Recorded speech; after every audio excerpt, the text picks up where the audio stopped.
নারায়ণগঞ্জে 7 খুন হয়েছে, র্যাব কর্তৃক করেছে, অন্যান্যরা করেছে, সেখানে তো সাবেক প্রধানমন্ত্রী সেই 7 খুনের আসামিদেরকে তো কথা বলেন নাই যে আপনারা কোনো অপরাধ করেন নাই, আপনাদেরকে ছেড়ে দিলাম, তা তো দেন নাই। বিচার হয়েছে এবং কঠিন বিচার হয়েছে। অতএব এই যে বিচার বহির্ভূত হত্যাকাণ্ড, বিচার নিয়ে যে সমস্ত প্রশ্ন এই সাবেক প্রধানমন্ত্রীর বিষয়ে আসে, এই বিচারটাই তো যথানিয়মে হয়েছে। এই যে আবরার হত্যার বিচার যথানিয়মে হয়েছে, বিশ্বজিৎ হত্যার বিচার যথানিয়মে হয়েছে। যারা বিশ্বজিৎ হত্যার আসামি তারা তো তার দলেরই লোক, যারা আবরার হত্যার আসামি তারা তার দলেরই লোক, যারা 7 খুনে আসামি হত্যার আসামি তারা তার দলেরই লোক, তাদেরকে সে বিচার করেন নাই। অতএব যে বিচারবিহীন একটি ব্যবস্থা ছিল, তার দলীয় লোক হইলে তাদের বিচার করতেন না, এই জাতীয় যে সমস্ত প্রশ্ন বিভিন্ন সময় বিভিন্ন পক্ষ, বিশেষ করে রাষ্ট্রপক্ষ যে সমস্ত বক্তব্য এনেছেন তা সঠিক নয়।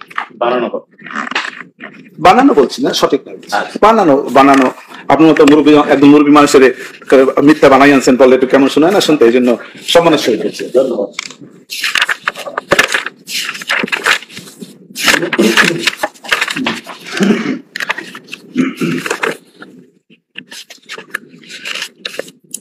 নিত্য প্রয়োজনীয় দ্রব্য নিয়েও কথা হয়েছে যে নিত্য প্রয়োজনীয় দ্রব্যপণ্য নাকি সেই সময় লাগাম ছাড়া ছিল, এটাও সঠিক না। নিত্য প্রয়োজনীয় দ্রব্য সময়ে সময়ে বাড়ে কমে, যখন চাহিদা বেশি থাকে অথচ পণ্যের যোগান কম থাকে, হতেই পারে। বর্তমানে যেমন প্রত্যেকটা তরকারির দাম 100 টাকার উপরে, 100, 120 টাকা, 30 টাকা। কয়েকদিন আগেই তো সেটা ছিল না, সেটাই ছিল 60 টাকার মধ্যে। যে এই যে বেড়েছে তার অর্থ কি যে এই যে এই সরকার দ্রব্যমূল্য বাড়াইছে অথবা এটা ব্যর্থ সরকার, এটা যদি বলা হয় সেটা কি সঠিক? অথবা যে ভোগ্যপণ্য নিয়ে যে বক্তব্যগুলো করেছে সেটাও সঠিক বলে আমি মনে করি না। হ্যাঁ, আসতেছি।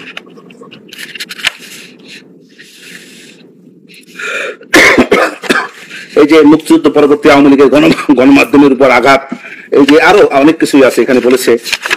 তারপরে খুব লম্বা একটি বক্তব্য এখানে আছে।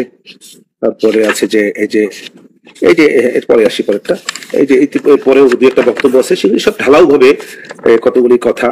আওয়ামী সরকার প্রতি গণমাধ্যম নিয়ন্ত্রণ, তারপরে ঘৃণার রাজনীতি, বিনিময় নির্যাতন নির্মূলের সামাজিক সাংস্কৃতিক বৈধতা, এই যে বিভিন্ন বিষয় রাষ্ট্রপক্ষ ঢালাও ভাবে এনেছে, এটা তাদের ব্যক্তিগত এবং স্বার্থ সিদ্ধির জন্য একটি ব্যক্তিগত বয়ান। এগুলির কোনো আইনগত বৈধতাও নাই এবং এতে কোনো ঐতিহাসিক কোনো প্রেক্ষাপট নাই।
শাহবাগ নিয়ে একটি বক্তব্য মাননীয় আদালতে রাষ্ট্রপক্ষ উপস্থাপন করেছে।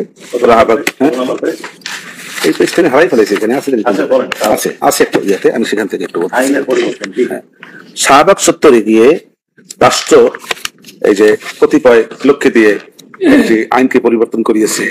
তারপরে সেখানে শেখ হাসিনার মন সেখানে পড়েছিল শাহবাগে, এই যে বিভিন্ন রকমের কথা সেখানে বলেছে।